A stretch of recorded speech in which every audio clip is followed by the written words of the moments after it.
वाक़या है हज़रत मूसा का और हज़रत ख़िज़र का कुरान पाक में जिसका ज़िक्र है। ये इस चीज़ से कतई नज़र कि ये हज़रत मूसा का ख्वाब था, ये हकीकत था, लेकिन इस वाक़ये को कुरान किस कॉन्टेक्स्ट में बयान करता है, इसको समझना ज़्यादा ज़रूरी है। ये बुनियादी तौर पर वाक़या मौजूद है एक आम इंसान की ज़िंदगी में होने वाले मामलात का, जो उसके साथ ज़िंदगी में पेश आते हैं। हज़रत मूसा वहाँ पर उस इंसान को प्रेज़ेंट कर रहे हैं जो जैसे कुरान पाक में इसका ज़िक्र भी है। हज़रत ख़िज़र ने कहा कि मूसा तुम्हें इसलिए सब्र नहीं आ रहा क्योंकि तुम इल्म नहीं रखते। तो इंसान के साथ जो मामलात होते हैं उनके पीछे क्या मुहर्रकात अल्लाह ताला की तरफ से होते हैं, उनका ज़िक्र है। जैसे हम देखते हैं कि वाक़या शुरू होता है तो हज़रत मूसा और हज़रत ख़िज़र एक कश्ती में बैठते हैं और हज़रत ख़िज़र उस कश्ती को उतरते हुए तोड़ देते हैं और हज़रत मूसा उस पर एतराज़ करते हैं कि आपने इस कश्ती को क्यों तोड़ा? तो उन्होंने कहा कि तुम्हारे मेरे दरमियान में तय हुआ था कि तुम सवाल नहीं करोगे।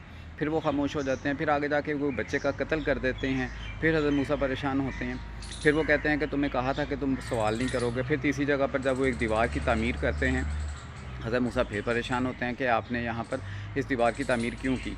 अब ये वो सवाल हैं, ये वो चीज़ें हैं जो आम इंसान की ज़िंदगी में वाक़यात पेश आते हैं और वो परेशान होता है कि मेरे साथ ये क्यों हो रहा है।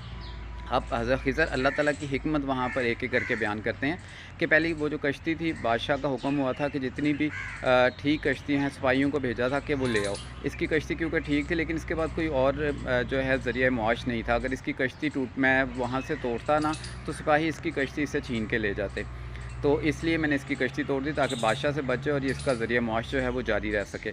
फिर दूसरा कहा कि वो जो बच्चा वहाँ पर था, वो लड़का जो वहाँ पर था जिसको कत्ल कर दिया, वो अपनी आगे उम्र में जाकर मज़ीद वो ऐसे मामलात करता है जिसकी वजह से वो उसके माँ-बाप जो कि शरीफ लोग हैं, नेक लोग हैं, उनके लिए वो मुसलसल अज़ियत का बाइस बनता। तो हमने अल्लाह ताला ने उसका नेमुल बदल उनको देकर उस बच्चे को मैंने कत्ल कर दिया। फिर तीसरा वाक़या कि वो यतीम का माल का नीचे दबा हुआ था, मैंने दीवार बना दी ताकि जब तक वो बच्चे बड़े नहीं हो जाते उस वक्त तक ये दीवार कायम रहे। ये बुनियादी तौर पर वो मामलात हैं जो इंसान को रोज़मर्रा की ज़िंदगी में भी पेश आते हैं। उसके माल का नुकसान हो जाता है, उसके अज़ीज़ का जान का नुकसान हो जाता है और उसके साथ कुछ गैर मामूली जो मामलात पेश आते हैं जिसको वो नहीं समझ पाता। कुरान ने उनका ज़िक्र किया है कि उनके पीछे अल्लाह ताला की रीज़न्स होती हैं, ये मुहर्रकात होते हैं।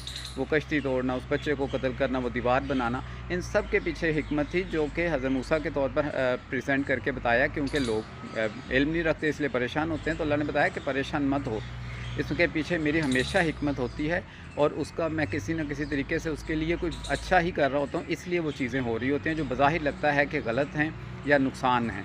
तो हज़रत ख़िज़र ने वहाँ पर अल्लाह ताला की जो भी हिकमत अमली होती है उसको डिस्कस किया वहाँ पर।